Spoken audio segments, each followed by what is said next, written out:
Ahora les voy a pedir que me acompañen a un viaje muy especial. Es a Etiopía. Y como guía tenemos a Abdul. Abdul ha grabado un documental junto con su padre adoptivo donde nos enseña una Etiopía diferente, su propia Etiopía. Él lleva 3 años en Santiago y quería volver a sus raíces. Y con él está nuestra compañera Beatriz, tanto con el padre adoptivo como con Abdul, con Ovidio también. Beatriz, buenas tardes. Así es. Hola Natalia, pues un periplo, imagínate, 4.000 kilómetros que recorrieron padre e hijo por la legendaria Abisinia, esa tierra hermosa de la reina de Saba. Un viaje lleno de experiencias, de paisajes sobrecogedores como los que vemos en el documental. Desde luego mucha emoción para Abdul, que llegó a España con 10 años y 2 años después volvió a su tierra. ¿Cómo fue ese reencuentro?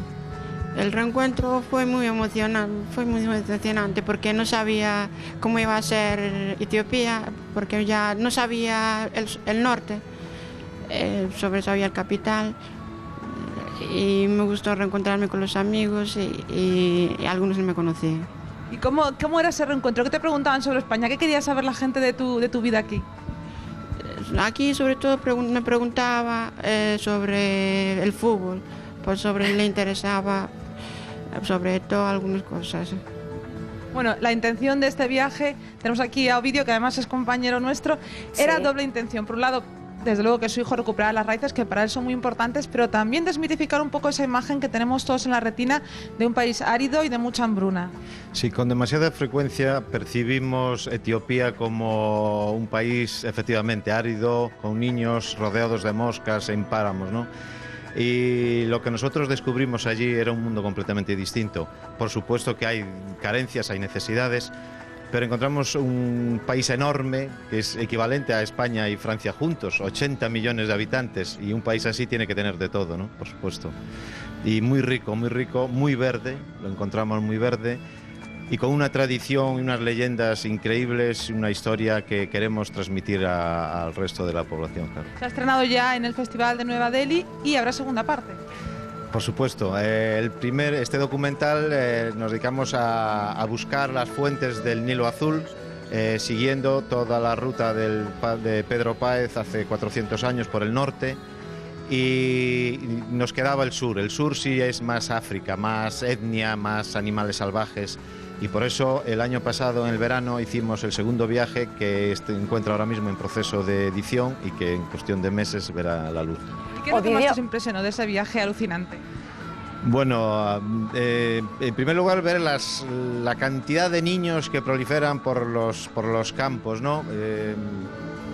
Cantidad de niños que corretean por las calles de las aldeas, de las villas, y la sonrisa que se oculta detrás de ellos. A pesar de las carencias que pueda haber, ellos mantienen esa sonrisa siempre constante en su cara, ¿no? Y siempre jugando. Creo que te quieren preguntar de estudio, Natalia. No, te quería decir sobre todo cómo había sido la vuelta. Nos estás explicando que es una Etiopía diferente, pero claro, ¿cómo ha sido para Abdul volver a Santiago? Sí, ¿cómo ha sido para Abdul volver a Santiago después de aquel periplo alucinante? Yo creo que le dio un subidón de orgullo, ¿no? Porque él, exactamente igual que muchos niños de Etiopía que se encuentran ahora viviendo aquí, pues estamos acostumbrados a que vayan por la calle y digan, pobre niño que viene de un país miserable y qué suerte tiene venir aquí.